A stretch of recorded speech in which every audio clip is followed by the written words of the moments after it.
வயலோ வயலோ வயலோ செழிக்க வாழ்வு தந்தானே, வயலோ வாழ்வு தந்தானே. அட பொன்னா விளையோ பூமிக்கு நல்ல விவரம் தந்தானே, உழவனின் உறவா வந்தானே.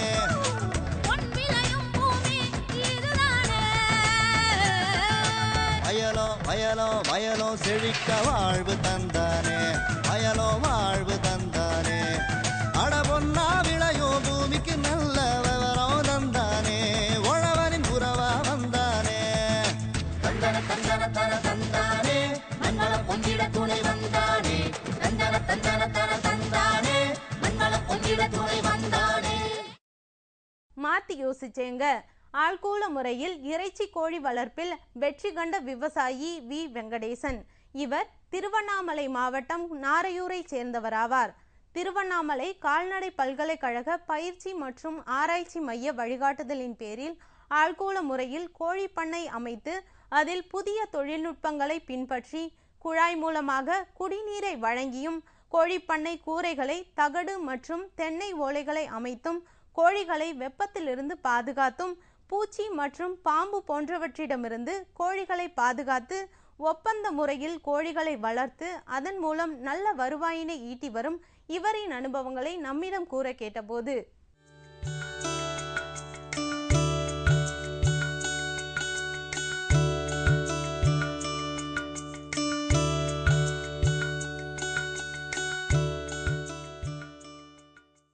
இதுக்கு முன்னாடி வந்து ஒரு 200 சிக்ஸ் மட்டும் இறக்கி அதை மெயின்டெனன்ஸ் பண்ணி இது பண்ணிக்கிட்டு வந்திருந்தேன். அதுக்கப்புறம் அதிகமாக இறக்கணும் பிளான் பண்ணி 5000 சிக்ஸ் இறக்கி ரெடி பண்ணி வந்துக்கிறேன்.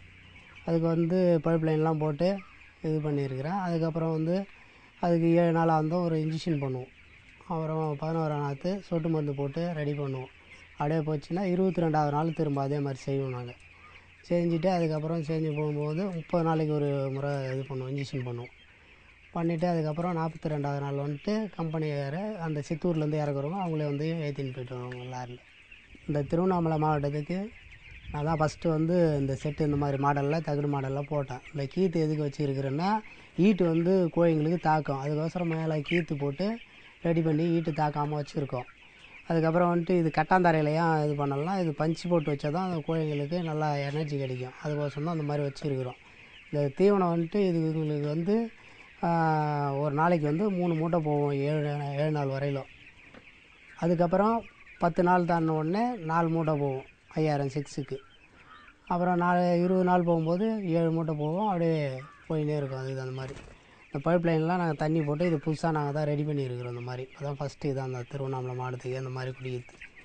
அந்த பைப் லைன் வந்துட்டு அதுக்கு எப்படி தண்ணி குடிக்கிறது மவுத்து தெரியும்னா அது வந்து ரெட் கலரில் இருக்கும். அதனால் கோழிங்கெலாம் வந்து ரெட் கலரில் இருந்தால் அது கொத்தி குடிக்கும் அந்த போய்ட்டு. அதுக்கு தான் அதை ரெட் கலரில் நாங்கள் மாற்றி வச்சுருக்கிறோம். இந்த வலைலாம் எதுக்கு வச்சுருக்கிறோன்னா பாம்பு எதுவும் உள்ளே வராமல் இருக்கிறதுக்கு, இந்த பறவைகள் தொல்லை இல்லாமல் கரெக்டாக இருக்கிறதுக்கோசரம் தான் நாங்கள் அதை வச்சு வலை வச்சு பயன்படுத்துகிறோம். அடுத்தது மழை நாளில் வந்துட்டு மழை சாரல் அடிக்காமல் மழை இது குளிராமல் இருக்கிறதுக்கு தான் தார்பாய் சைடில் சுற்றி தொங்க விட்டு இருக்கிறோம். தார்பாய் போட்டு தொங்க விட்டு ரெடி பண்ணி வச்சுருக்கிறோம். திருவண்ணாமலை கால்நடை மையத்துலேருந்து எங்களுக்கு வந்து பயிற்சி கொடுக்குறாங்க, நல்லா ஆலோசனை கொடுத்து இது பண்ணுறாங்க. அதன்படி நான் கேட்டு வளர்க்குறோம். நீங்களும் இது மாதிரி செஞ்சீங்கன்னா உங்களுக்கு இதே மாதிரி நல்லா இது வரும். மேற்கு தொடர்ச்சி மலையில் தோன்றி ஹேமாவதி, ஹேரங்கி, லட்சுமண தீர்த்தம், கபினி, பாலாறு, சின்னாறு, தொப்பையாறு என பல நதிகளை தன் தோழியாக்கிக் கொண்டும் கிழக்கு நோக்கி நீர்க்கற்றையாய் முக்கொம்பில் கொள்ளிடமாகவும் வெண்ணாறாகவும் குடமுருட்டி வெட்டாறு, அரசலாறு, வீர சோழன் ஆறு என பல ஆறுகளை பிரிந்தும் பாசன கால்வாய்களாக மேட்டூர் இடது வலது, வடகரை தென்கரை, ராஜா, உய்யக்கொண்டான் என பல பாசன கால்வாய்களை தந்து வேளாண்மை செழித்திடவும் காவிரி தன் வளத்தை காணிக்கையாக்குகிறது. கடந்த 28 பகுதிகளாக தொடர்ந்து வந்த காவிரியின் பாசன பயணம் மேட்டூரில் இருந்து மேலையூர் வரை நிறைவு பகுதியை இனி காணலாம்.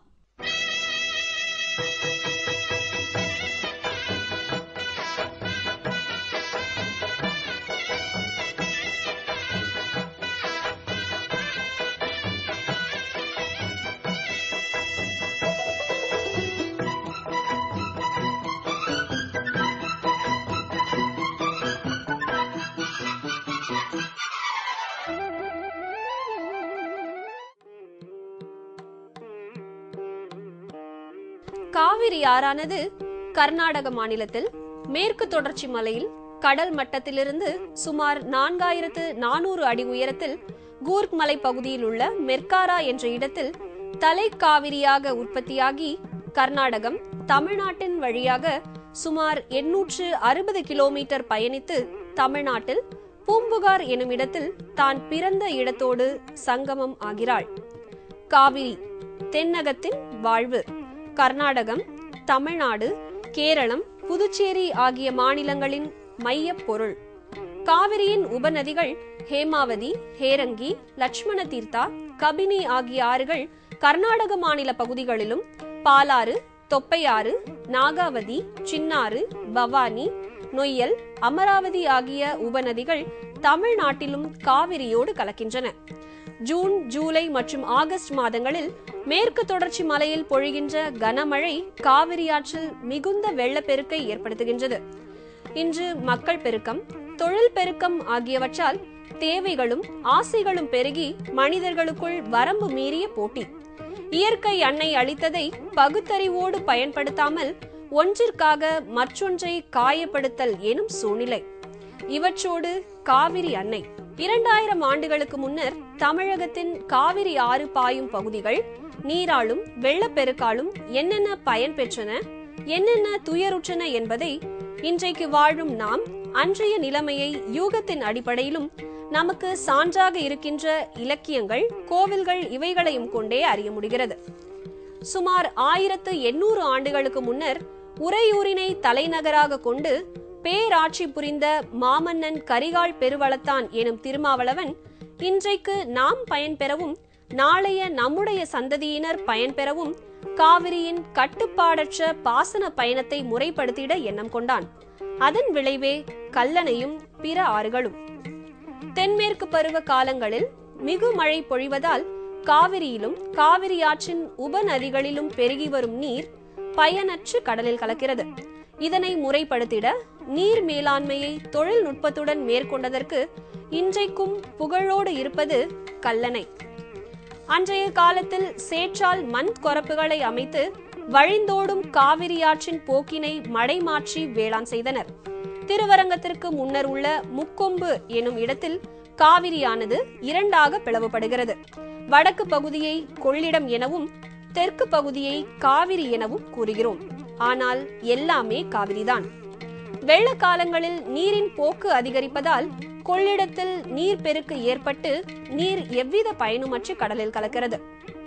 மாமன்னன் கரிகாலன் இன்று கல்லணை எனுமிடத்தில் காவிரியின் கரைக்கும் கொள்ளிடத்தின் கரைக்கும் இடையே இயற்கையாக அமைந்த ஆற்று பிரிவினை கொண்டு அணை ஒன்றினை அமைத்தார். இவ்வணையால் மிகுந்த நீர் பெருக்கின் போது காவிரியின் இடது கரையில் உள்ள உள்ளாறு காவிரியில் வரும் மிகுந்த நீரினை கொள்ளிடத்திற்கு சென்று சேர்க்கிறது. எனவேதான் மாமன்னன் கரிகாலன் காவிரியின் இடது புறத்திலுள்ள மேற்கு கிழக்கு கரைகளுக்கு இடையே பல நீளமான கற்களை கொண்டு மண்ணால் தடுப்பணை கட்டி நீரின் போக்கினை காவிரிக்கும் வெண்ணாற்றுக்கும் அளித்து உபரி நீரினை கொள்ளிடத்தில் கலக்குமாறு செய்தான். இதனால் காவிரியின் நீர்க்கற்றையாய் பல உபநதிகளாக சோழ மண்டலத்தில் பிரிந்து நீரின் போக்கு சீராக்கப்பட்டு வேளாண்மைக்கு பெருந்துணையாக அமைந்துள்ளது. இது கடந்த வரலாறு.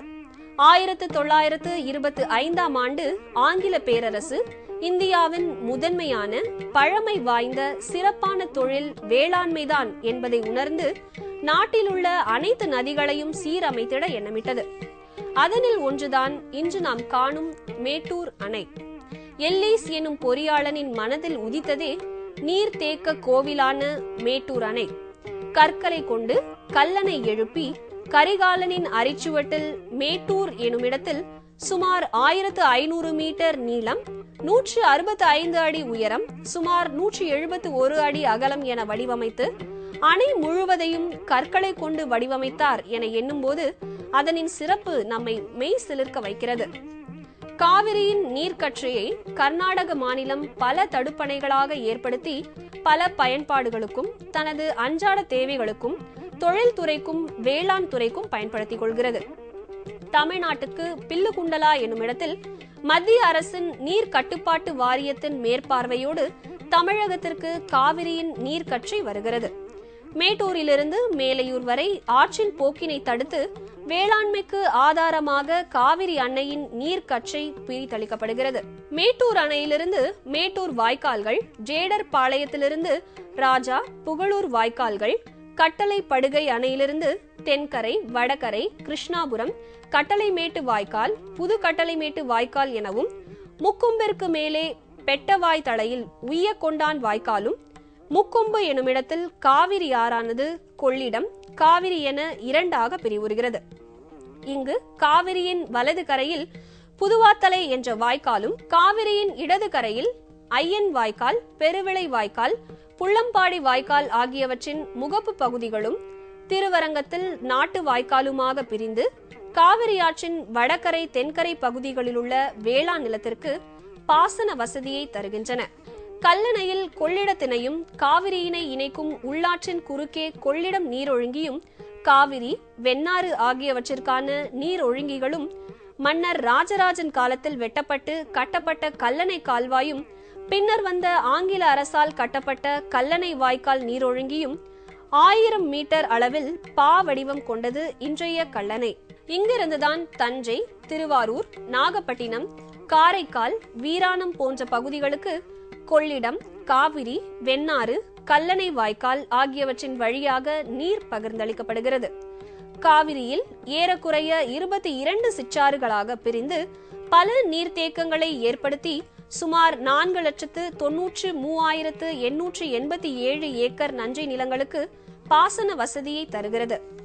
கல்லணையில் பிரியும் வெண்ணாறு 15 சிற்றாறுகளாக பிரிவுற்று சுமார் 9,59,150 ஏக்கர் நஞ்சை நிலங்களுக்கு பாசன வசதியை தருகிறது.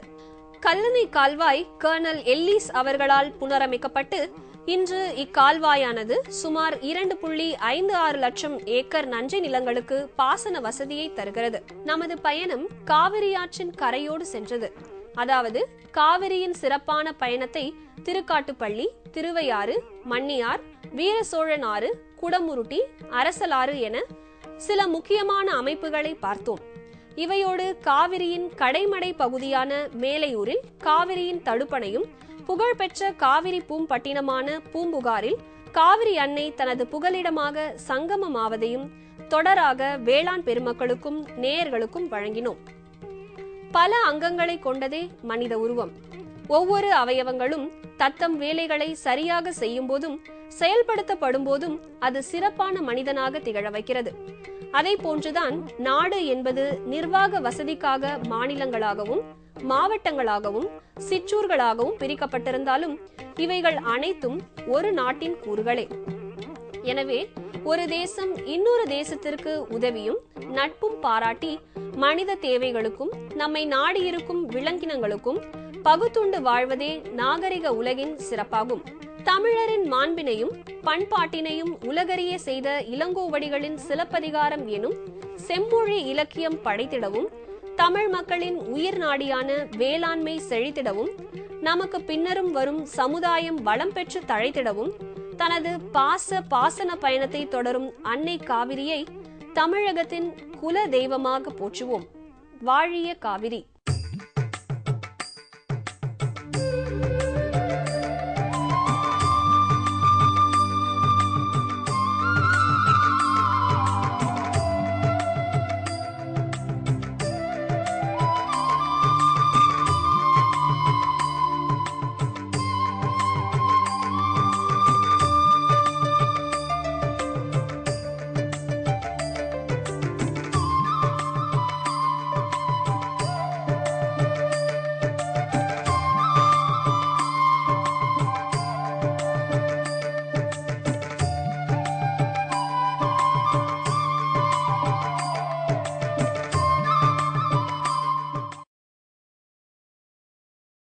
மீண்டும் அடுத்த பொன் விளையும் பூமி நிகழ்ச்சியில் பல புதிய தகவல்களோடு சந்திப்போம். நன்றி, வணக்கம்.